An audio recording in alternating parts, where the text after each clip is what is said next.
আসসালামু আলাইকুম। আমরা সেমিকন্ডাক্টর এবং ইলেকট্রনিক্স পড়তেছিলাম। আমাদের লেকচার অনে আমি আপনাদেরকে যেটা হচ্ছে ওই ব্যান্ড থিওরি দিয়ে কোনটা পরিবাহক, কোনটা অর্ধ পরিবাহক, কোনটা সেমিকন্ডাক্টর সেটা পড়াইছি। এবং আমি আপনাদেরকে এইটা বুঝাইছিলাম যে কেন আসলে সেমিকন্ডাক্টর দরকার।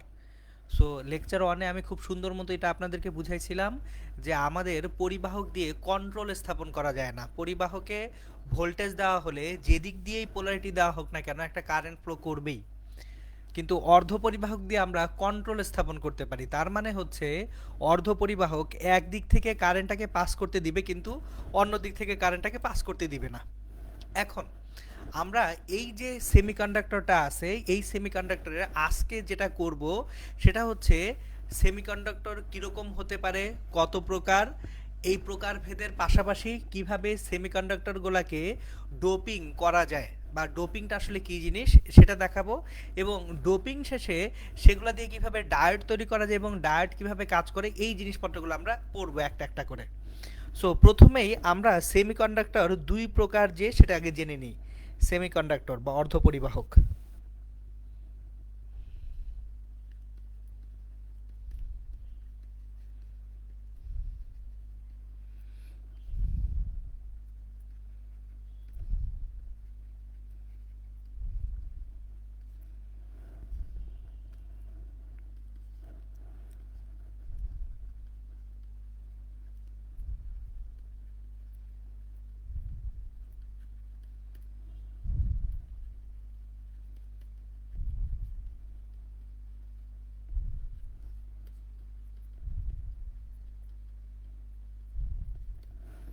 দেখেন, একটা হচ্ছে বিশুদ্ধ বা অন্তর্জাত অর্ধপরিবাহক, ইন্ট্রিনজিক বলা হয় এটাকে।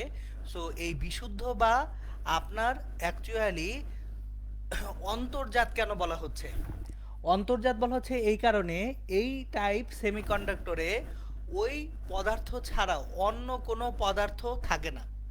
সো আবার একটু বুঝিয়ে বলি, ধরেন আপনি সিলিকন নিয়ে কাজ করতেছেন, তাহলে যেখানে শুধুমাত্র সিলিকনে থাকবে, সিলিকনের পাশাপাশি আর কিচ্ছু থাকবে না, সেটাকে আমরা বলবো বিশুদ্ধ বা অন্তর্জাত অর্ধপরিবাহক। তাহলে ধরেন শুধুমাত্র সিলিকন বা জার্মেনিয়ামের একটা টুকরা যদি আমরা নেই, তাহলে সেটাকে বলা হবে ইন্ট্রিনজিক বা বিশুদ্ধ বা হচ্ছে অন্তর্জাত। ওকে, তাহলে আমরা ডেফিনেশনটা এইভাবে বলতে পারি যে অর্ধপরিবাহকে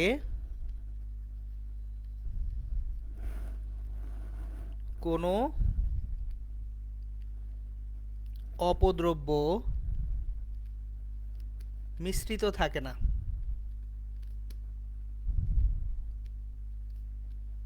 তাকে বিশুদ্ধ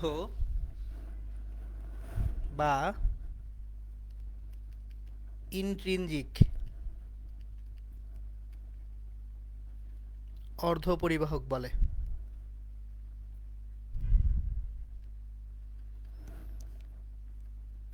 আর আরেকটা টাইপ হচ্ছে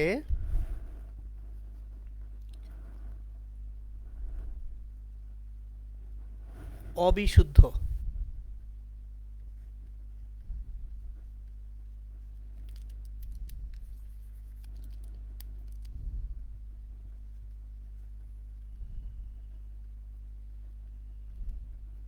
বা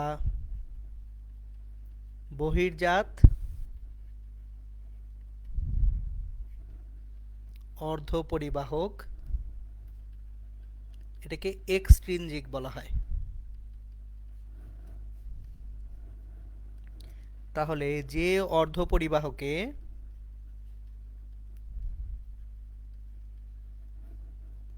অপদ্রব্য মিশানো থাকে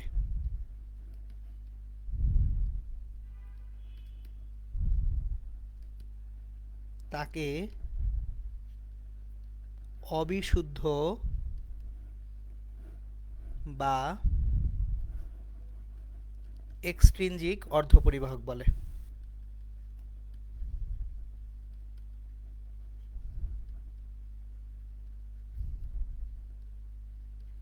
এখন আমাদের বিশুদ্ধ বা অন্তর্জাত অর্ধপরিবাহক নিয়ে আসলে তেমন কোনো কাজ নাই। আমাদের পুরো কাজটাই হবে অবিশুদ্ধ বা বহির্জাত অর্ধপরিবাহক নিয়ে। মানে যদি আমরা এই যে সিলিকনের মধ্যে অন্য কোনো মৌলকে যুক্ত করে দেই, জার্মেনিয়ামের মধ্যে যদি ভিন্ন একটা মৌলকে যুক্ত করে দেই, তখন কি হবে সেটার আলোচনায় আমরা এখন করব। সুতরাং আমরা এই যে অবিশুদ্ধ বা বহির্জাত অর্ধপরিবাহক নিয়ে এখন ডিটেইলসে আলোচনা করব। এখন এইখানে আমরা আলোচনা শুরু করার আগে একটু আমি আপনাদেরকে ইলেকট্রন এবং হোলের কিছু ধারণা দিয়ে নিব, কারণ এটা আমাদের প্রয়োজন হবে। সো আমরা এখন একটু দেখে নিব ইলেকট্রন ও হোলের ধারণা।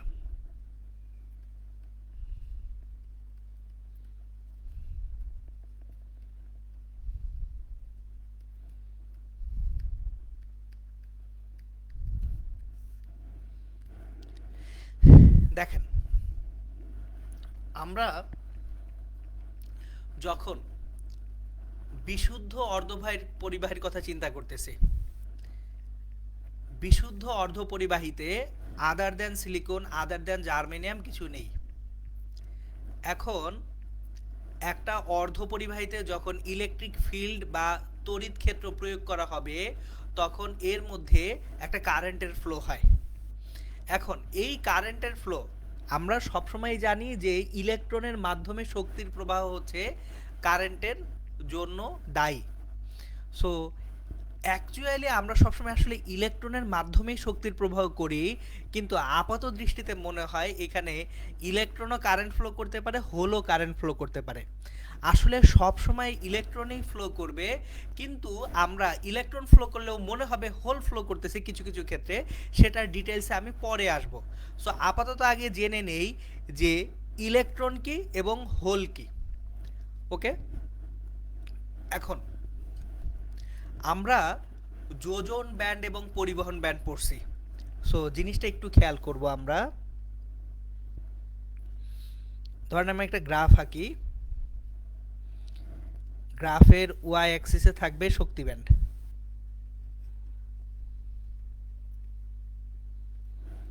এখন আমার একটা আছে পরিবহন ব্যান্ড আর একটা আছে যোজন ব্যান্ড। সো নিচেরটা যোজন ব্যান্ড, উপরেরটা পরিবহন ব্যান্ড।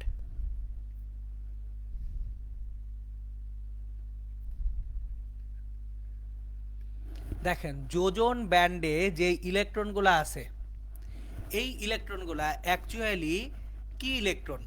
আমাদের সর্ববহিস্থ স্তরের যে ইলেকট্রনগুলো আছে এগুলাই যোজন ব্যান্ডের ইলেকট্রন।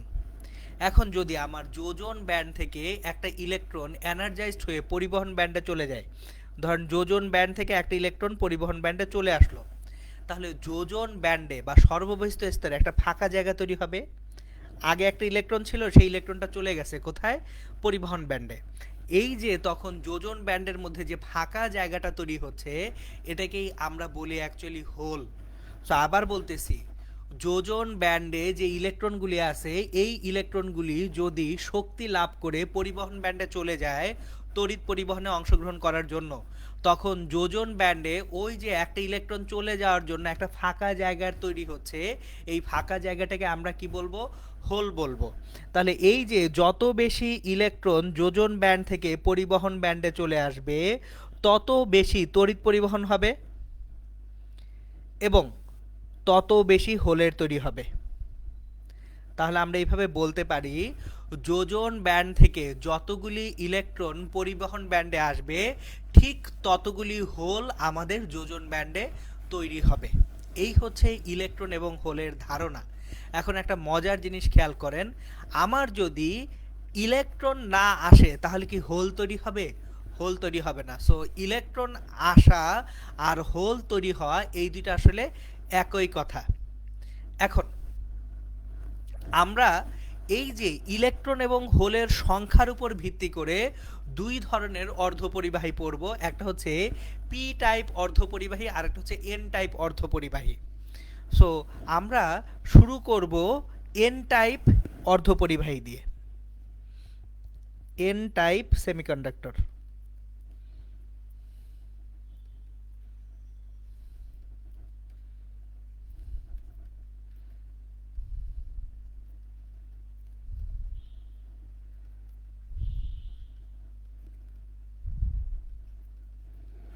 এন টাইপ অর্ধপরিবাহী। এখন এন টাইপ অর্ধপরিবাহী যখন তৈরি করা হয় তখন পর্যায় সারণীতে যেসব পঞ্চযোজী মৌল আছে, তাহলে এই যে সিলিকন বা জার্মেনিয়াম এর সাথে পঞ্চযোজী মৌল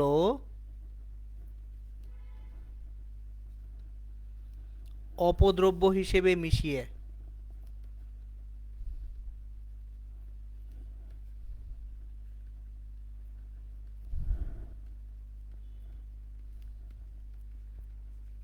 এন টাইপ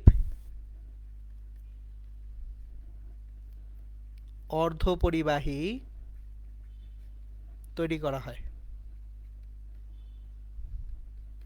তাহলে দেখেন আমরা এন টাইপ তৈরি করছি কিভাবে, সিলিকন বা জার্মেনিয়ামের সাথে পঞ্চযোজী মৌল অপদ্রব্য হিসেবে মিশ্রিত করে। এখন পঞ্চযোজী মৌল কারা, আমরা পঞ্চযোজী মৌল হিসেবে কাকে কাকে ইউজ করতে পারি, যেমন খুব সহজ একটা এক্সাম্পল হচ্ছে আর্সেনিক। আর্সেনিক কিন্তু সরাসরি কত যোজী, পঞ্চযোজী। তাহলে আমরা যখন পঞ্চযোজী মৌল যুক্ত করব দেখেন কি হয়। ধরেন আমি সিলিকন রাখছি, সিলিকনের গঠন কীরকম, একটা সিলিকনের সর্ববহিস্থ স্তরে 4টা ইলেকট্রন আছে। তাহলে সিলিকন, একটা সিলিকন আরও 4টা সিলিকনের সঙ্গে বন্ড তৈরি করবে, ঘটনাটা এরকম হয়। এই যে সিলিকন একটা বিশাল ল্যাটিস বা কেলাস কাঠামো টাইপ গঠন করে ফেলে। প্রত্যেকটা সিলিকন আরও 4টা সিলিকনের সঙ্গে একটা বন্ধন গঠন করে বসে আছে। সো এটা কিন্তু বিশুদ্ধ বা ইন্ট্রিনজিক সেমিকন্ডাক্টর।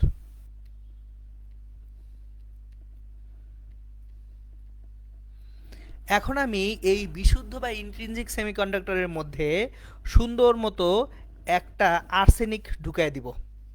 ধরেন এর মধ্যে একটা আর্সেনিক পরমাণু ঢুকাই দিলাম, তাহলে সিলিকনদের মাঝখানে একটা আর্সেনিককে অপদ্রব্য হিসেবে ঢুকাই দিলাম।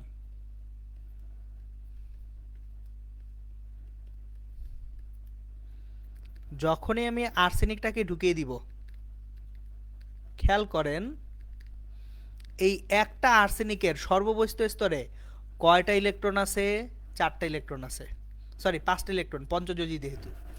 একটা আর্সেনিকের সর্ববহিস্থ স্তরে 5টা ইলেকট্রন আছে, 4টা ইলেকট্রন আমার সিলিকনের সঙ্গে 4টা বন্ধন তৈরি করছে। তাহলে কি একটা মুক্ত ইলেকট্রন পেয়ে যাব না আমরা? এই যে দেখেন মুক্ত ইলেকট্রনটা তখন ঘোরাঘুরি করতে পারছে এবং মুক্ত ইলেকট্রনটার মাধ্যমে তড়িৎ প্রবাহ চালানো সম্ভব হচ্ছে। সুতরাং এইটাকে বলা হয় এন টাইপ সেমিকন্ডাক্টর।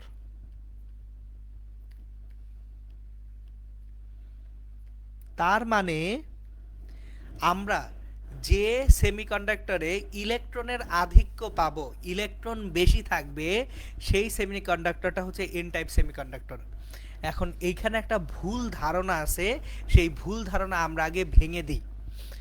এখানে অনেকেই বলে এন টাইপ হচ্ছে ঋণাত্মক, এন টাইপ মানে নেগেটিভ। এখানে নেগেটিভিটি পজিটিভিটির ব্যাপার নাই।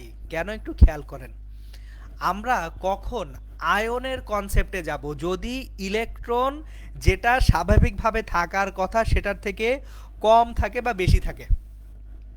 একটু স্ট্রাকচারটার দিকে আপনারা খেয়াল করেন, সিলিকন আছে টোটাল কয়টা, দেখেন সিলিকন আছে টোটাল কয়টা, সিলিকন আছে 1 2 3 4 5 6 7 8। তাহলে 8টা সিলিকনের সর্ববহিস্থ স্তরে 4টা 32টা ইলেকট্রন আছে। একটা আর্সেনিক তার সর্ববহিস্থ স্তরে 5টা ইলেকট্রন, তাহলে 32 আর 5-এ 37টা ইলেকট্রন আছে। ইলেকট্রন কি কেউ কারোটা কেড়ে নিছে? কেউ কি ইলেকট্রন ত্যাগ করে সে পজিটিভলি চার্জড হয়েছে, বা কেউ কি ইলেকট্রন গ্রহণ করে নেগেটিভলি চার্জড হয়েছে? হয় নাই তো। সো একটা ইলেকট্রন জাস্ট মুক্তভাবে পড়ে গেছে, সে কোনো বন্ধন তৈরি করতে পারে নাই। সুতরাং এইখানে অ্যাকচুয়ালি কোনো রকমের কি তৈরি হবে না, আয়ন এখনো তৈরি হবে না। সো এইখানে কিন্তু এন টাইপ সেমিকন্ডাক্টর যেটা, সেটা হচ্ছে চার্জ নিরপেক্ষ। আবারও বলতেছি, এন টাইপ সেমিকন্ডাক্টর কীরকম, চার্জ নিরপেক্ষ। এখানে আপনি যদি একটা ভোল্টমিটার লাগান কোনো ভোল্টেজ পাবেন না। কেন পাবেন না? কারণ এখানে কোনো ইলেকট্রনের আদান প্রদান হয় নাই, ইলেকট্রন ফ্রিলি ঘুরে বেড়াচ্ছে। আশা করি জিনিসটা বুঝতে পারছেন। এখন আসেন পি টাইপ সেমিকন্ডাক্টরে যাব। P type semiconductor.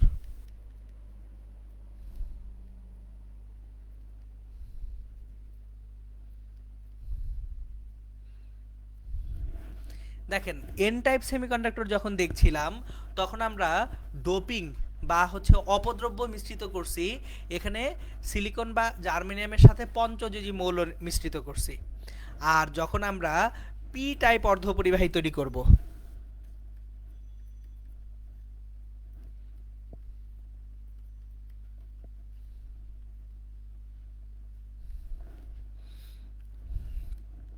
সিলিকন বা জার্মেনিয়ামের সাথে ত্রিযোজী মৌল অপদ্রব্য হিসেবে যোগ করে পি টাইপ অর্ধপরিবাহী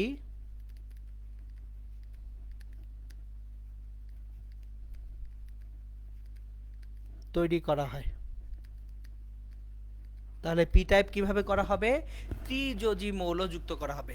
এখন ত্রিযোজী মৌলের সবচেয়ে ভালো উদাহরণ হচ্ছে অ্যালুমিনিয়াম। তাহলে আমরা এখন একটা অ্যালুমিনিয়াম পরমাণু যদি ঢুকিয়ে দিই, দেখেন সিলিকনের একটা কেলাস বা ল্যাটিস কাঠানোর মধ্যে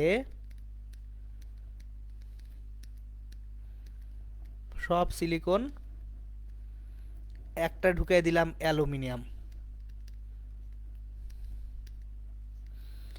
এখন খেয়াল করেন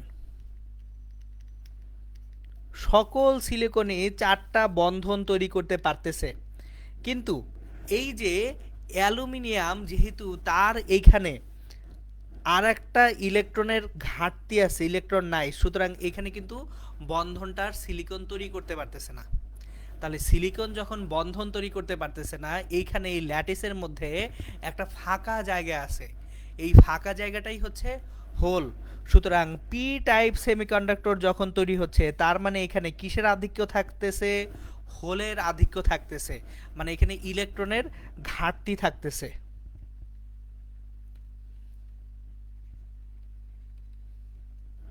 তাহলে দেখেন আমরা কিভাবে বলতে পারবো ইলেকট্রনের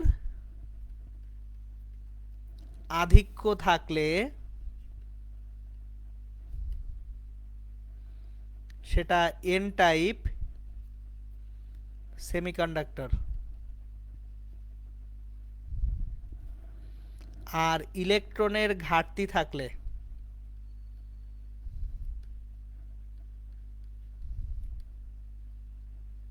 বা হোলের আধিক্য থাকলে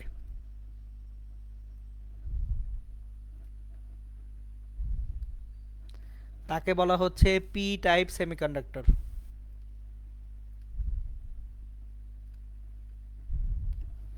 এখন এইখানে একটা জিনিস খুব ইম্পর্টেন্ট, সেই ইম্পর্টেন্ট জিনিসটা বুঝিয়ে বলবো। আপনাদের এমসিকিউ ইনফরমেশনের জন্য দুইটা জিনিস মাথায় রাখতে হবে। দেখেন বিশুদ্ধ অর্ধপরিবাহকে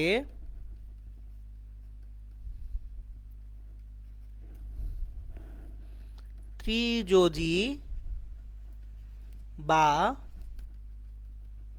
পঞ্চযোজী মৌল যোগ করার যে প্রক্রিয়া, এই যোগ করার প্রক্রিয়াকে আমরা ডোপিং বলি।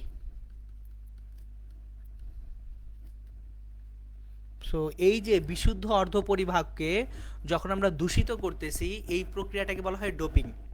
এখন ডোপিং করে যখন পি টাইপ সেমিকন্ডাক্টর তৈরি করা হলো,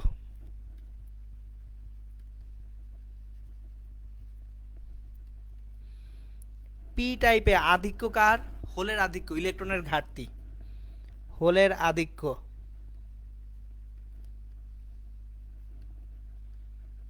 ইলেকট্রনের ঘাটতি। তাহলে যার ইলেকট্রনের ঘাটতি আছে তার ইলেকট্রনের প্রতি আসক্তি বেশি না, সুতরাং ইলেকট্রোনেগেটিভিটি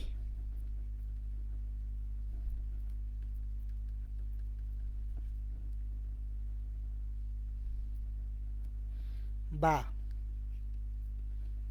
তড়িৎ ঋণাত্মকতা বা ইলেকট্রনের প্রতি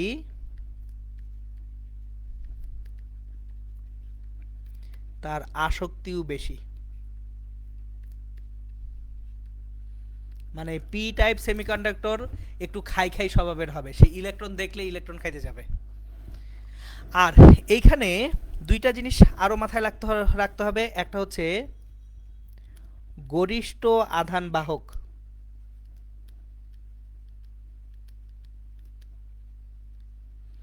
মানে এখানে দেখেন হোল তৈরি হয়েছে বলে আমরা এর মধ্যে দিয়ে কারেন্ট ফ্লো করতে পারবো, এই কারণে গরিষ্ঠ আধান বাহক হচ্ছে হোল আর লঘিষ্ঠ আধান বাহক হচ্ছে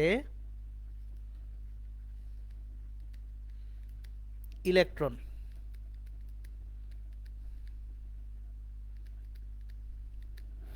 এটা হচ্ছে আমাদের পি টাইপ সেমিকন্ডাক্টরের যে এমসিকিউ ইনফরমেশনগুলো অতি অবশ্যই দরকার সেগুলো। এখন আসেন এন টাইপ সেমিকন্ডাক্টরে।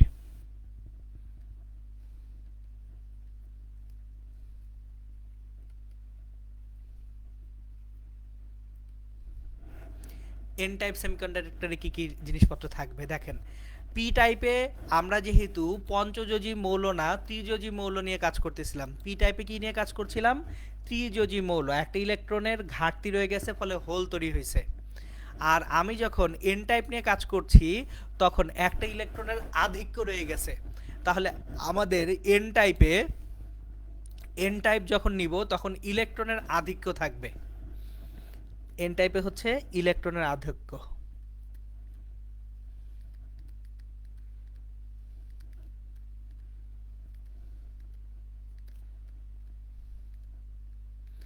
এখন যার ইলেকট্রনের আধিক্য বেশি, ইলেকট্রন বেশি আছে, ওকে আর ইলেকট্রন চাবে? জিনিসটা খেয়াল করেন। আমার পি টাইপ এবং এন টাইপের ডিফারেন্সটা খেয়াল করি। এন টাইপে অলরেডি সবগুলা ঘর পরিপূর্ণ, উল্টা একটা এক্সট্রা ইলেকট্রন আছে। তাহলে এই এন টাইপ সেমিকন্ডাক্টর সে কোনোভাবেই ইলেকট্রনকে তার দিকে টানবে না, কারণ আরও ইলেকট্রন আসলে তো গ্যাঞ্জামে পড়ে যাবে, বসানোর জায়গা নাই তো। তার মানে আমার এই যে এন টাইপ সেমিকন্ডাক্টর যেহেতু ইলেকট্রনের আধিক্য বেশি, তার ইলেকট্রোনেগেটিভিটি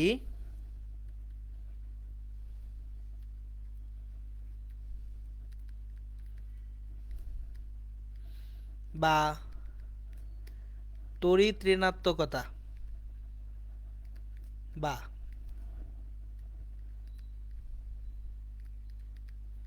ইলেকট্রনের প্রতি যে আসক্তি এগুলি কম। এখন এই এন টাইপ সেমিকন্ডাক্টরে গরিষ্ঠ আধান বাহক,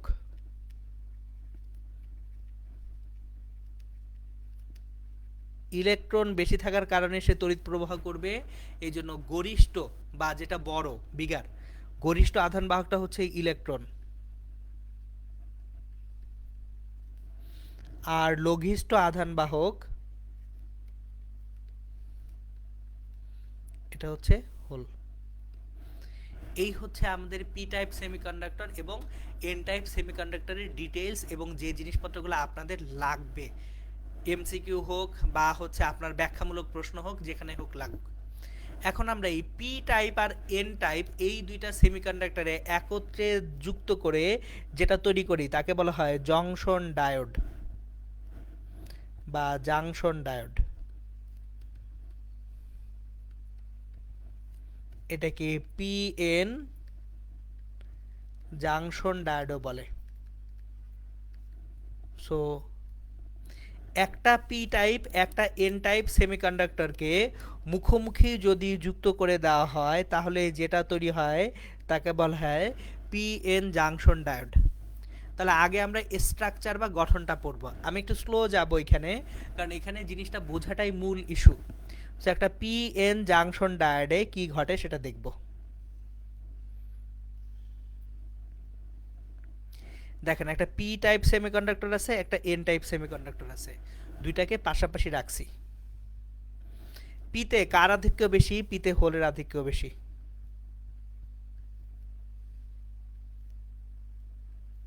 আর এনে কার আধিক্য বেশি? এনে ইলেকট্রনের আধিক্য বেশি। এন টাইপে ইলেকট্রনের আধিক্য বেশি, এখানে ইলেকট্রন বেশি।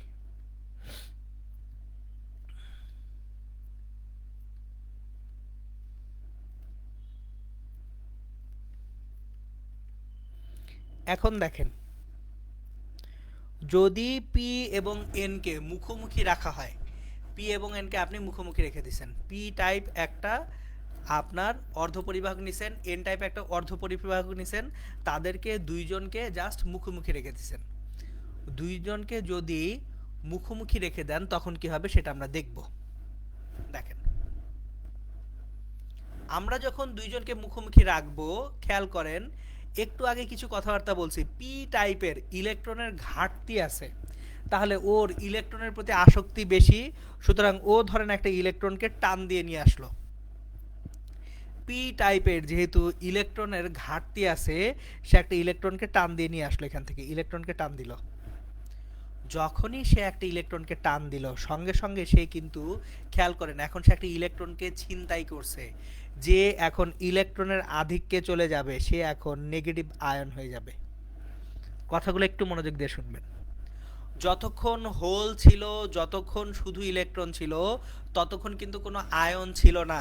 আমি এই কথাটাই বলতেছিলাম শুরুতে, যে এই যে এন টাইপ সেমিকন্ডাক্টর, এটা কিন্তু আয়ন না, কারণ যতগুলা ইলেকট্রন সর্ববস্তু স্তরে থাকার কথা ততগুলোই আছে। কেউ কাউকে ইলেকট্রন দিয়েও দেয় নাই, কেউ কারো কাছ থেকে ইলেকট্রন গ্রহণও করে নাই। কিন্তু যখন একটা পি আর এন মুখোমুখি রাখতেছি, একটা ইলেকট্রন, হোল ইলেকট্রনের প্রতি বেশি আসক্তি প্রদর্শন করে, এই জন্য একটা ইলেকট্রন এদিক থেকে এদিকে চলে আসলো। কেউ একজন এক্সট্রা ইলেকট্রন পেলেই সেটা কি নেগেটিভ আয়ন হবে, আর যে ইলেকট্রনটাকে পরিত্যাগ করলো সে তখন একটা পজিটিভ আয়নে পরিণত হবে। তাহলে এতক্ষণ আয়ন ছিল না, যখনই পি এবং এন এই দুইটাকে মুখোমুখি সংযুক্ত করলাম, আমার কিন্তু আয়ন তৈরি হইতে শুরু করছে। তাহলে নিচেরও এই যে হোলটায় যদি এইখান থেকে ইলেকট্রন চলে আসে, যেখান থেকে ইলেকট্রন যাচ্ছে, যে ইলেকট্রন পরিত্যাগ করছে সে পজিটিভ আয়নে পরিণত হবে, যে ইলেকট্রন গ্রহণ করতেছে সে নেগেটিভ আয়নে পরিণত হবে। এইভাবে তাহলে হোলগুলি ইলেকট্রনকে অ্যাট্রাক্ট করতেছে এবং হোলগুলি কনভার্টেড হচ্ছে নেগেটিভ আয়নে, আর ইলেকট্রন কনভার্টেড হচ্ছে পজিটিভ আয়নে। এখন এইখানে মজার জিনিস আছে, সেই মজাটা বলি। দেখেন, আমার যখন পি এন জাংশন ডায়োডটা শুরুতে পাশাপাশি রাখছি পি আর এন, তখন কিন্তু এখানে কোনো ভোল্টেজ নাই, ভোল্টেজ ডিফারেন্স কত? জিরো। আমার আয়ন তৈরি হওয়ার পরেও কোনো ভোল্টেজ নাই। কেন নাই? কারণ একটু খেয়াল করেন, যতগুলি নেগেটিভ আয়ন তৈরি হয়েছে ঠিক ততগুলি পজিটিভ আয়ন তৈরি হয়েছে না? তাহলে যদি পজিটিভ আয়ন এবং নেগেটিভ আয়নের সংখ্যা সমান হয়, সামগ্রিকভাবে আমি লব্ধি আয়ন কত পাচ্ছি? জিরো। যতগুলি পজিটিভ আয়ন ঠিক ততগুলি নেগেটিভ আয়ন তৈরি হয়েছে, তাহলে সামগ্রিকভাবে আমরা আসলে কোনো আয়ন পাচ্ছি না। আর যদি সামগ্রিকভাবে কোনো আয়ন না থাকে, এখানে ভোল্টেজ কত হবে? জিরো হয়ে যাবে। সো বামের চিত্রেও ভোল্টেজ জিরো, ডানের চিত্রেও ভোল্টেজ কত? জিরো। সো অনেকেরই এগুলো নিয়ে কনফিউশন থাকে যে পিএন জাংশন ডায়োড যখন তৈরি করলাম, আয়ন যেহেতু তৈরি হয়েছে তাহলে ভোল্টেজ পাবো। অ্যাকচুয়ালি আমরা দুই প্রান্ত থেকে কোনো ভোল্টেজ পাবো না। কেন ভোল্টেজ পাবো না? কারণ হচ্ছে যতগুলি পজিটিভ আয়ন তৈরি হয়েছে ঠিক সম সংখ্যক নেগেটিভ আয়নও তৈরি হয়ে গেছে। সো আশা করি জিনিসটা বুঝতে পারছেন ইনশাল্লাহ। এখন দেখেন, তাহলে এই পিএন জাংশন ডায়োড তৈরি করলাম আমরা, এইবার একটা জ্ঞানজাম শুরু হবে। জ্ঞানজামটা কি সেটা আমি বুঝিয়ে বলতেছি। দেখেন, আমার ইলেকট্রন শুরুতে যখন যাচ্ছিল সে ইচ্ছা মতো যেতে পারবে, শুরুতে ইলেকট্রন আসতেছে, কোনো সমস্যা নাই। কিন্তু কিছু ইলেকট্রন এই পাশে চলে আসার পরে এই দিকে কি পজিটিভ আয়ন তৈরি হয়ে গেছে না? এখন ইলেকট্রন যখন যেতে চাবে এই পজিটিভ আয়ন ইলেকট্রনকে কি করবে? আটকে ধরবে, বাপজান যাবা না। কারণ পজিটিভ আয়নের এখন ইলেকট্রনের প্রতি আসক্তি আছে। মজাটা খেয়াল করেন, এখন এই পজিটিভ আয়নটা ইলেকট্রনকে আটকে ধরবে, আর নেগেটিভ আয়নটা ইলেকট্রনকে ধাক্কা দিবে যে না তুই আসবি না। ফলে এই যে মাঝখানে আয়নের যে স্তরটা তৈরি হলো, এই আয়নের স্তর এখন ইলেকট্রনের ফ্লো বাধা দিবে। তাহলে মাঝখানের এই যে আয়নের স্তরটা আছে, এই আয়নের স্তরটা ইলেকট্রনের ফ্লোকে কি করতেছে? বাধা দিচ্ছে। ফলে এই যে এইখানে যে স্তরটা তৈরি হচ্ছে তাকে বলা হয় ডিপ্লেশন রিজিয়ন বা বাধা স্তর।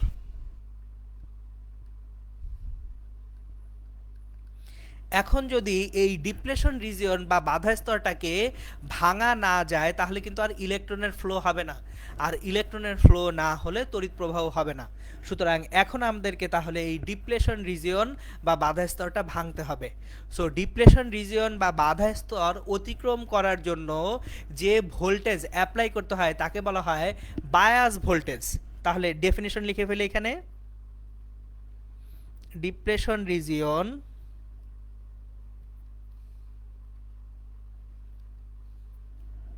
বা বাধা স্তর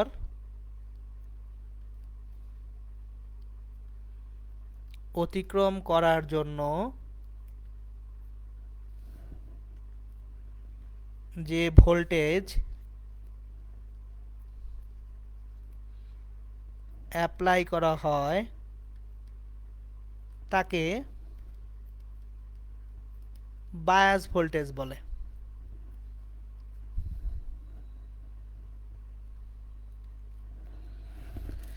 ওকে, এখন আসেন তাহলে এই বায়াস ভোল্টেজটা নিয়ে আমরা চিন্তা করব যে দুই ধরনের বায়াস ভোল্টেজ আছে, একটা হচ্ছে ফরওয়ার্ড বায়াস আর একটা হচ্ছে রিভার্স বায়াস।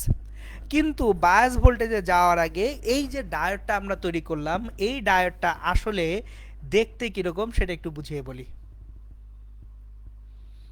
এই ডায়োডটা দেখতে আসলে গাণিতিকভাবে না, আমরা যখন চিহ্নের মাধ্যমে প্রকাশ করি ডায়োডটা এরকম ভাবে প্রকাশ করি, পি এন, একটা পি আর একটা এন। সো আমরা যখন একটা ডায়োডকে চিহ্নের মাধ্যমে প্রকাশ করি তখন চিহ্নটা এরকম হয়, একটা অ্যারো থাকে, অ্যারোর সামনে একটা দাগ থাকে। সো অ্যারোর পিছনে হচ্ছে পি, সামনে হচ্ছে এন। এইবার তাহলে আমরা এই যে জাংশন ডায়োডটা আছে, এই জাংশন ডায়োডে বায়াসিং কিভাবে করতে হয় সেই বায়াসিংটা শিখব। তাহলে আমরা এখন শিখব বায়াসিং।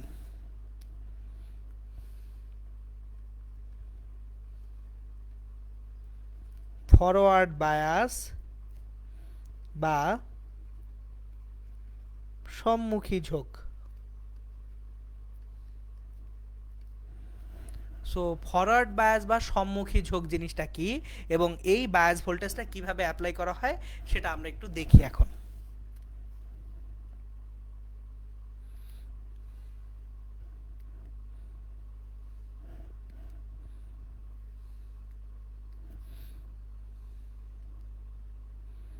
আমরা একটা পিএন জাংশন ডায়োড নিচ্ছি।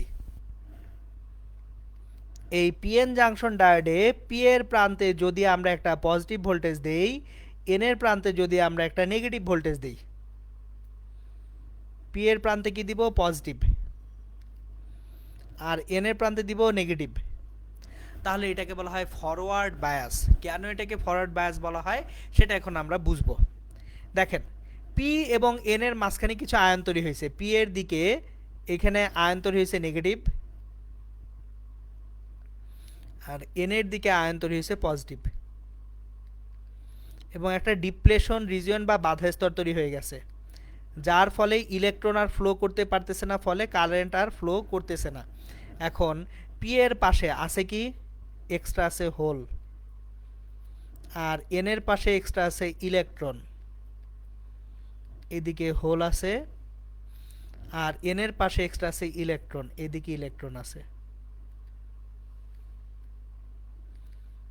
এইবার দেখেন এই ফরওয়ার্ড বায়াস ভোল্টেজ দিলে ঘটনাটা কিরকম ঘটবে সেটা বুঝি। দেখেন, আমার এইখানে একটা নেগেটিভ ভোল্টেজ দিছি, এই নেগেটিভ ভোল্টেজ এই ইলেকট্রনগুলোকে ঠেলা দিবে। নেগেটিভ ভোল্টেজ ইলেকট্রনকে সবসময় কি করবে, বিকর্ষণ করবে।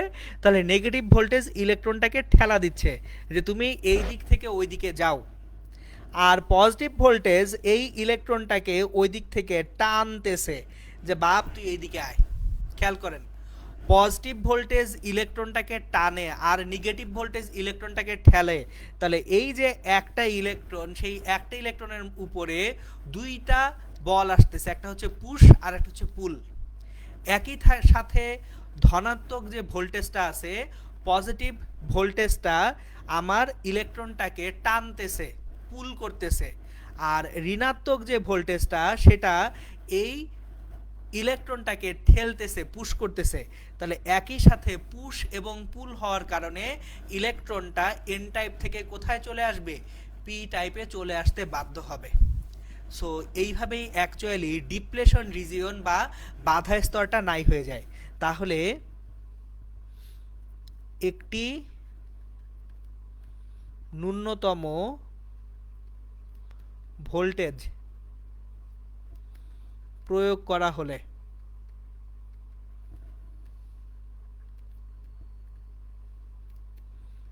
ইলেকট্রন ডিপ্লেশন রিজিয়ন এর বাধা অতিক্রম করে অন্য পাশে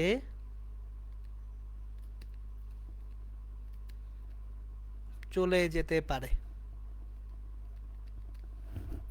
তাহলে এই যে আমার ন্যূনতম যে ভোল্টেজটা অ্যাপ্লাই করলাম, এই ন্যূনতম ভোল্টেজটা অ্যাপ্লাই করলেই অ্যাকচুয়ালি ইলেকট্রনটা ডিপ্লেশন রিজিয়নের যে বাধা, সেই বাধাটা অতিক্রম করে কি করতেছে, উল্টা পাশে চলে গেল। ওকে, তাহলে এটা হচ্ছে ফরওয়ার্ড বায়াস বা সম্মুখী ঝোঁক। এখন আসেন, এই যে ন্যূনতম ভোল্টেজটা, এই ভোল্টেজটা কত, এটা হচ্ছে একটা ইস্যু এখন। তাহলে আমরা এই যে ফরওয়ার্ড ব্যাস আমরা করছি, এইখানে ন্যূনতম ভোল্টেজটা কতটুকু ন্যূনতম ভোল্টেজ অ্যাপ্লাই করতে হবে। তাহলে এই ফরওয়ার্ড ব্যাসে মিনিমাম যে ভোল্টেজটা, সেই মিনিমাম ভোল্টেজটা কত আমরা সেটা দেখব। জার্মেনিয়ামের জন্য মিনিমাম ভোল্টেজটা হচ্ছে 0.3 ভোল্ট। জার্মানিয়ামের জন্য মিনিমাম ভোল্টেজটা হচ্ছে 0.3 ভোল্ট। মানে 0.3 ভোল্টের কম অ্যাপ্লাই করলে ইলেকট্রন যাবে না, কারণ মাঝখানের বাধা স্তর ডিগানোর জন্য মিনিমাম একটা এনার্জি তো লাগবে। আর সিলিকনের জন্য এই ন্যূনতম ভোল্টেজটা হচ্ছে 0.7 ভোল্ট। তার মানে যদি আমরা একটা সিলিকনের তৈরি ডায়োড নেই, তাহলে 0.7 ভোল্ট পর্যন্ত কিন্তু কোনো তড়িৎ প্রবাহ পাবো না, কিন্তু 0.7 ভোল্টের পরে ধুম করে বিশাল মানের একটা তড়িৎ প্রবাহ পাবো আমরা। আর যদি জার্মেনিয়াম নেই, তাহলে 0.3 ভোল্টের আগে কোনো তড়িৎ প্রবাহ আমরা পাবো না। এবার তাহলে একটা জিনিস খেয়াল করি, আমরা যদি একটা পিএন জাংশন ডায়োডের পি এর পাশে পজিটিভ ভোল্টেজ অ্যাপ্লাই করি আর এন এর পাশে নেগেটিভ ভোল্টেজ অ্যাপ্লাই করি, তাহলে এটা হচ্ছে কি ফরওয়ার্ড বায়াস। এটা হচ্ছে ফরওয়ার্ড বায়াস। এবং ন্যূনতম কত ভোল্টেজ দিতে হবে ফরওয়ার্ড বায়াসে, সেটাও কিন্তু আমরা আলোচনা করে ফেললাম। এখন আমরা আসবো রিভার্স বায়াস বা বিমুখী ঝোঁকে। সো আমাদের পরবর্তী আলোচনার বিষয়বস্তু হচ্ছে রিভার্স বায়াস বা বিমুখী ঝোঁক।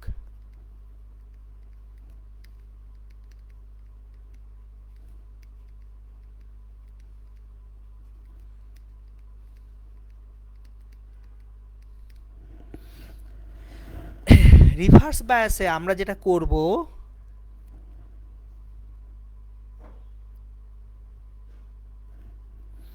আমরা পি এর পাশে একটা নেগেটিভ ভোল্টেজ দিব,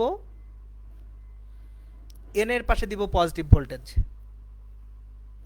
দেখেন উল্টায় দিব, পি এর পাশে দিব নেগেটিভ, এন এর পাশে দিব পজিটিভ।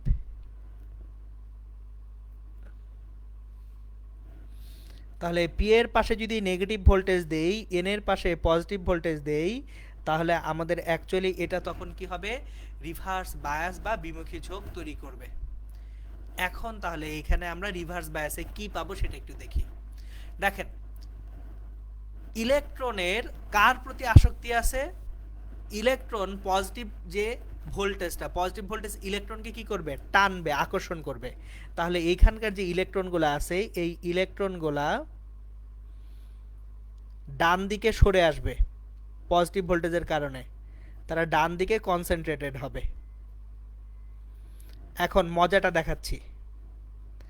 মজাটা হচ্ছে ইলেকট্রনগুলো যদি ডান দিকে সরে আসে, ইলেকট্রনের পাশে কি ছিল, পজিটিভ চার্জ ছিল না, পজিটিভ চার্জগুলো ইলেকট্রনের টানে কি ডান দিকে সরে যাবে না, তাহলে পজিটিভ চার্জগুলো ইলেকট্রনের টানে ডান দিকে সরে গেল। সো আরেকবার বলতেছি, একটু খেয়াল করেন। আমার এইখানে যখন পিএন জাংশন ডায়োড তৈরি করছি, কোনো রকম বায়াসিং যখন করি নাই, এন টাইপের পাশে আছে ইলেকট্রন, পি টাইপের পাশে আছে হোল। এখন এই ইলেকট্রনগুলা যদি ডান দিকে সরে যায় একটা পজিটিভ ভোল্টেজের কারণে, ইলেকট্রনগুলার টানের কারণে এই ধনাত্মক আয়নগুলোও কি ডান দিকে সরে যাবে না? সুতরাং এই যে দেখেন ইলেকট্রনগুলার টানে পজিটিভ যে ধনাত্মক আয়নগুলো আছে তারা ডানে সরে যাবে, আর হোলগুলো এই নেগেটিভ যে হোলগুলো নেগেটিভ চার্জ, নেগেটিভ ভোল্টেজের কারণে এই পাশে চলে আসবে। তাহলে হোল যখন একদিকে চলে আসবে, হোলের টানে আমার যে নেগেটিভ চার্জগুলো আছে এই নেগেটিভ চার্জগুলো এক পাশে সরে আসবে। দেখেন তো এখানে ডিপ্লেশন রিজিয়নটা কি হলো, ডিপ্লেশন রিজিয়নটা বড় হয়ে গেল। এখন ডিপ্লেশন রিজিয়নটা যদি বড় হয়ে যায় তাহলে কি আর ইলেকট্রন ফ্লো করতে পারবে? ইলেকট্রনের ফ্লোই বন্ধ হয়ে যাবে বা তড়িৎ প্রবাহে আর চলবে না। সুতরাং আমরা তাহলে বিমুখী ঝোঁকে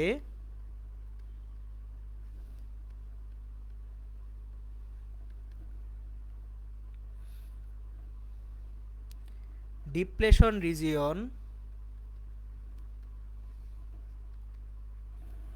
বড় হয়ে যায়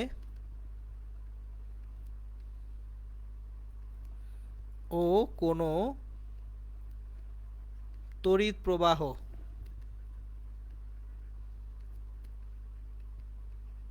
ডায়োডের মধ্য দিয়ে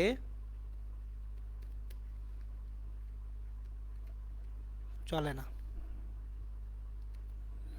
এটা হচ্ছে বিমুখী ঝোঁকের বৈশিষ্ট্য। এখন একটা জিনিস আমি আপনাদেরকে বুঝিয়ে বলি, কিছু জিনিসপত্র আমি এখন ক্ল্যারিফাই করব। আমরা ফরওয়ার্ড বায়াসে দেখলাম কারেন্টটা ফ্লো করবে, আর রিভার্স বায়াসে দেখলাম কোনো কারেন্ট ফ্লো করবে না। তাহলে রিভার্স বায়াসের চিহ্নটা যদি আঁকি, পিএন, পি এর পাশে নেগেটিভ ভোল্টেজ, এন এর পাশে পজিটিভ ভোল্টেজ যদি দেই, তাহলে এটা রিভার্স বায়াস হয়ে যাবে। তাহলে রিভার্স বায়াসে কারেন্টটা কি হয়ে যাচ্ছে, জিরো হয়ে যাচ্ছে না? এখন দেখেন গত ক্লাসে আমি আপনাদেরকে এই কথাই বলছিলাম, গত ক্লাসের শেষ দিকে, কেন আমরা কন্ডাক্টর অ্যাভেলেবল থাকা সত্ত্বেও সেমি কন্ডাক্টর বা অর্ধপরিবাহী ব্যবহার করি, এবং কারণটা আমি সুন্দর মতো ব্যাখ্যা করে বলছিলাম যে কন্ডাক্টর দিয়ে কোনোভাবে নিয়ন্ত্রণ কি করা যায় না, আরোপ করা যায় না, কিন্তু সেমিকন্ডাক্টর দিয়ে সুন্দর মতো কি করা যায়, নিয়ন্ত্রণ আরোপ করা যায়। এই কারণে আমরা সেমিকন্ডাক্টর বা অর্ধপরিবাহী ব্যবহার করি। তাহলে দেখেন আমরা এইখানে যখন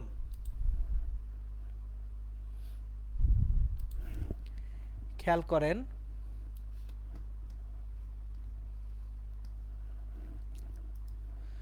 আমরা তাহলে এখানে যখন ডায়োডের ব্যাপারটা দেখতেছি, যদি ফরওয়ার্ড বায়াস হয় তখন এই ডিরেকশনে কারেন্ট ফ্লো করবে, আর যদি রিভার্স বায়াস হয় তাহলে ডায়োডটার মধ্যে দিয়ে কি করবে না, কোনো কারেন্ট ফ্লো করবে না। তাহলে কারেন্ট আই সমান 0 হয়ে যাবে। সুতরাং আমি কিন্তু এখন আর যেদিক থেকে ইচ্ছা সেদিক থেকে কারেন্ট ফ্লো করতে পারতেছি না ভোল্টেজ দিয়ে। আমার পার্টিকুলারলি এখন কি লাগবে, আমার পার্টিকুলারলি এখন ফরওয়ার্ড বায়াসই হতে হবে যদি কারেন্ট ফ্লো করতে হয়। তার মানে আমরা সেমিকন্ডাক্টরকে এইভাবে বায়াসিং এর মাধ্যমে কি করতে পারি, নিয়ন্ত্রণ করতে পারি। তাহলে এখানে আমরা লিখে রাখি বায়াস ভোল্টেজ এর বায়াস ভোল্টেজের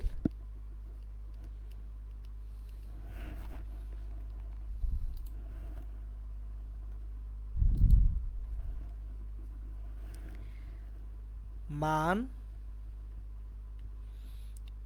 ও দিকের উপর ভিত্তি করে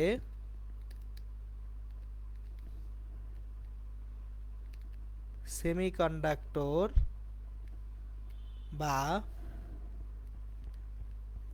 অর্ধপরিবাহীর মাধ্যমে কারেন্ট এর প্রবাহ নিয়ন্ত্রণ করা যায়।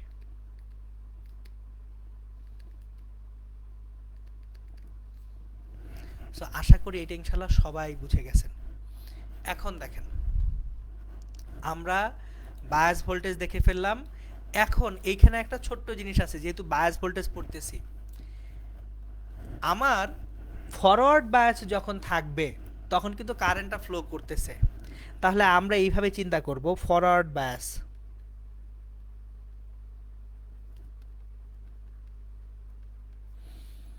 ফরওয়ার্ড বায়াসে কারেন্ট ফ্লো করতেছে, আই ইজিলি যেতে পারতেছে, আই আছে, তাহলে এটা প্লাস এটা মাইনাস, তাহলে কারেন্ট যেতে পারতেছে অ্যাকচুয়ালি 0.3 ভোল্ট বা 0.7 ভোল্টের পরে যে কোনো ভোল্টেজ দেন না কেন কারেন্ট একেবারে চলে যাবে।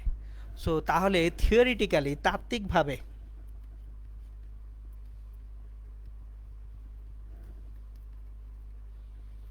আইডিয়াল ডায়োডের জন্য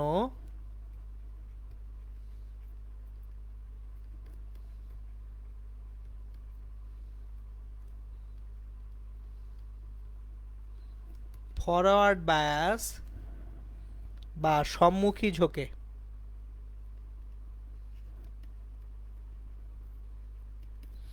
এটাকে আপনার শর্ট সার্কিট হিসেবে বিবেচনা করতে পারেন। শর্ট সার্কিট হয়ে গেছে, ধুমায় কারেন্ট যাবে,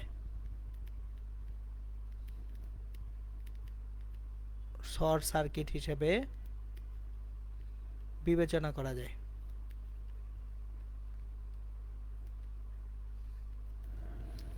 এখন যদি কোথাও শর্ট সার্কিট হয়ে যায়, শর্ট সার্কিটের রেজিস্ট্যান্স কত, 0, তাহলে ফরওয়ার্ড বায়াস বা সম্মুখী ঝোঁকে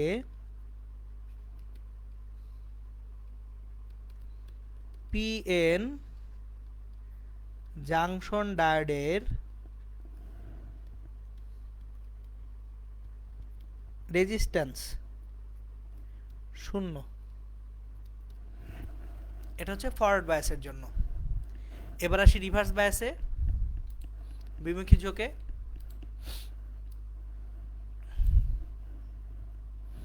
রিভার্স বায়াস বা বিমুখী ঝোঁক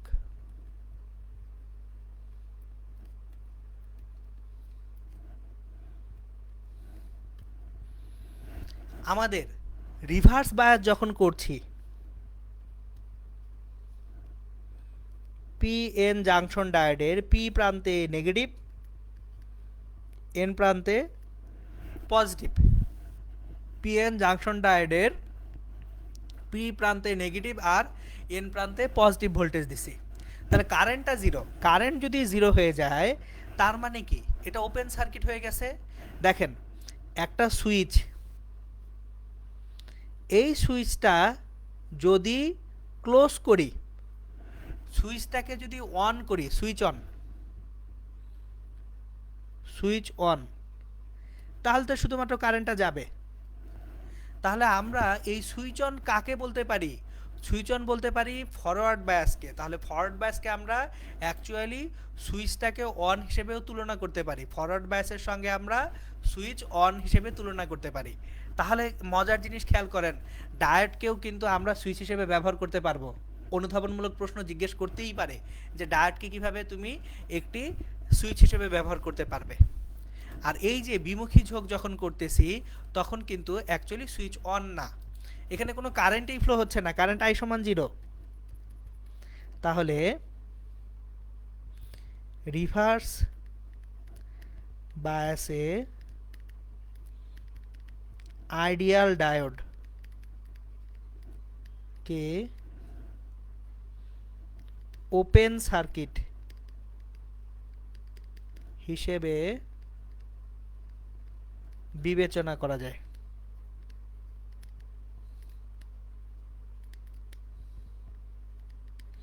দেখেন আপনি ভোল্টেজ দিচ্ছেন কিন্তু কারেন্টটা শূন্য, ভোল্টেজ দেওয়ার পরেও কারেন্ট যদি শূন্য হয় তাহলে তাত্ত্বিকভাবে যে রেজিস্ট্যান্স আছে, তাত্ত্বিকভাবে রেজিস্ট্যান্স আরটা হয়ে যাচ্ছে অসীম, ইনফিনিট। সুতরাং এই হচ্ছে রিভার্স বায়াসের ডিটেলস। একটা হচ্ছে ফরওয়ার্ড বায়াস গেল, আর একটা হচ্ছে রিভার্স বায়াস। আর রিভার্স বায়াসে আমরা সুইচটাকে কী হিসেবে চিন্তা করব, সুইচটা অফ হিসেবে আছে, সুইচ অফ।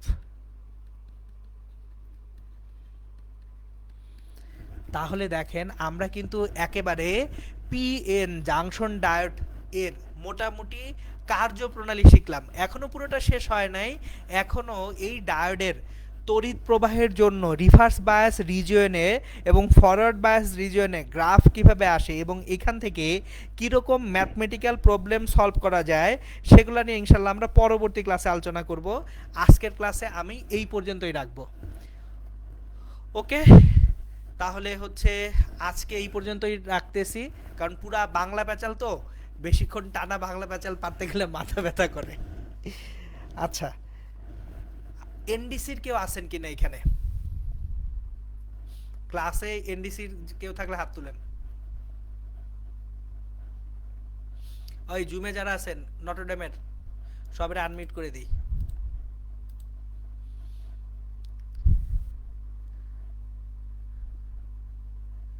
আচ্ছা, নটরডেমের কেউ একজন আমারে বলেন ফিজিক্স পরীক্ষা কোন পেপার কত তারিখে?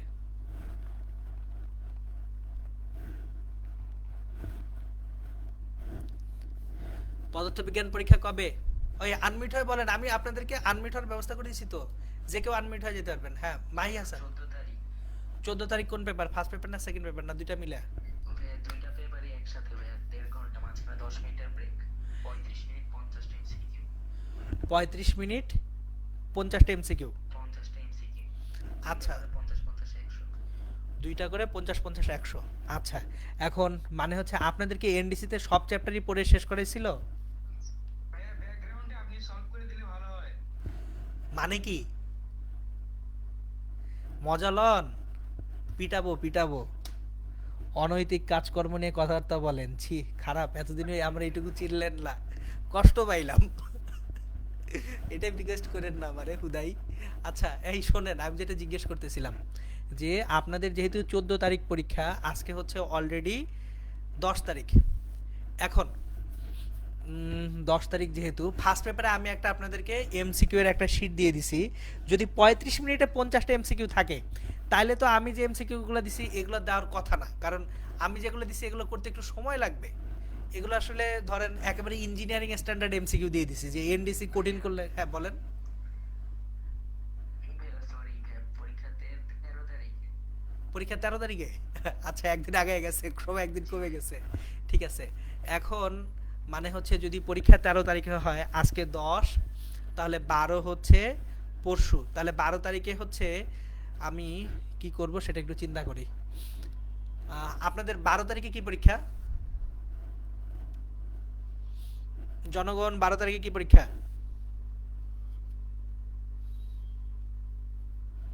বাংলা। 12 তারিখ বাংলা, বাংলার পরে ফিজিক্স। বাংলা পরীক্ষা। মানে বাংলার পরে ফিজিক্স দিয়ে দিছে স্যাররা?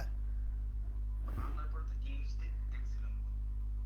ও তার মানে এখন আপনার রুটিন সম্পর্কে সার্টেন না। 12 তারিখ বাংলা হইলে, বাংলার পরে ইংলিশ হলে তো হচ্ছে 13 তারিখ কিভাবে পরীক্ষা হয়? হট এভার, পরীক্ষা যেদিনই হোক।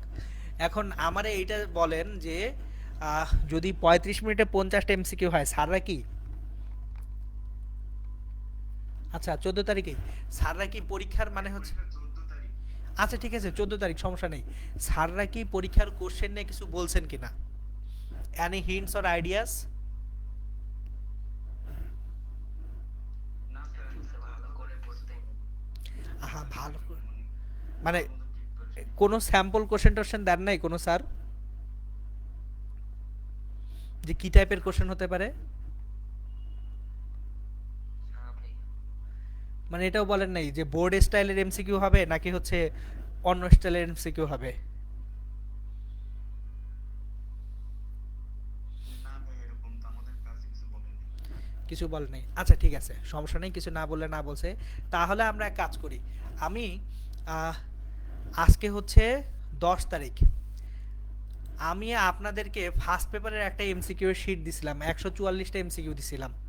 যেহেতু পরীক্ষা এমসিকিউর উপরে আপনাদের তো প্র্যাকটিস করতে হবে এমসিকিউই। এখন আমি তাহলে সেকেন্ড পেপারেও ওই রকম একটা এমসিকিউ শিট বানাই দিচ্ছি ইনশাল্লাহ আগামীকালকে। আমাকে একটু কালকে সকালবেলা কেউ একজন রিমাইন্ডার দিবেন মেসেঞ্জারে, আমাকে গ্রুপে নক দিবেন যে ভাইয়া একটা সেকেন্ড পেপারে এমসিকিউ শিট দেওয়ার কথা ছিল। তাহলে আমি সেকেন্ড পেপারেও মোটামুটি সবগুলা কনসেপ্টকে টাচ করে এরকম কিছু এমসিকিউ নিয়ে একটা শিট দিয়ে দিব। এবং তাহলে আজকে হচ্ছে আমাদের 10 তারিখ, আমি 12 তারিখের যে ক্লাসটা আছে 12 তারিখের ক্লাসটা আমি শুরু করবো ইনশাল্লাহ সন্ধ্যা 6টায়। 6টা থেকে অ্যাকচুয়ালি 8টা পর্যন্ত আমি থাকবো। ওই দিনের ক্লাসটা শুধুমাত্র হবে প্রবলেম নিয়ে ডিসকাশন, মানে ওই দিন আর কিছু পড়াবো না। আমি এখন আর নতুন জিনিস পড়াতে চাচ্ছি না, কারণ নতুন জিনিস পড়ে খুব বেশি লাভ নেই। আপনাদের যা পড়ানো হয়েছে মূলত পরীক্ষায় একেবারে যদি 50টা এমসিকিউ আছে সেকেন্ড পেপারে, তার মধ্যে 45টা আমি যা পড়ে ফেলছি এর মধ্যে থেকে চলে আসবে ইনশাল্লাহ। সো প্রথম কথাটা হচ্ছে তাহলে 12 তারিখ আমি 6টা থেকে 8টা পর্যন্ত, 12 তারিখ হচ্ছে মঙ্গলবার, 6টা থেকে 8টা পর্যন্ত আমি থাকবো অনলাইনে। সো যার যে প্রবলেম ফার্স্ট পেপার সেকেন্ড পেপারে আমি শীটটা কালকে দিয়ে দিচ্ছি, আমার সঙ্গে তাহলে ওই দিন ইনশাল্লাহ সলভ করে নিন। আর তাহলে পড়তে থাকেন, এই তো ঠিক আছে। তাহলে আজকের মতো ক্লাস শেষ করি ইনশাল্লাহ। সবাই ভালো থাকেন, সুস্থ থাকেন, সুন্দর থাকেন। আসসালামু আলাইকুম।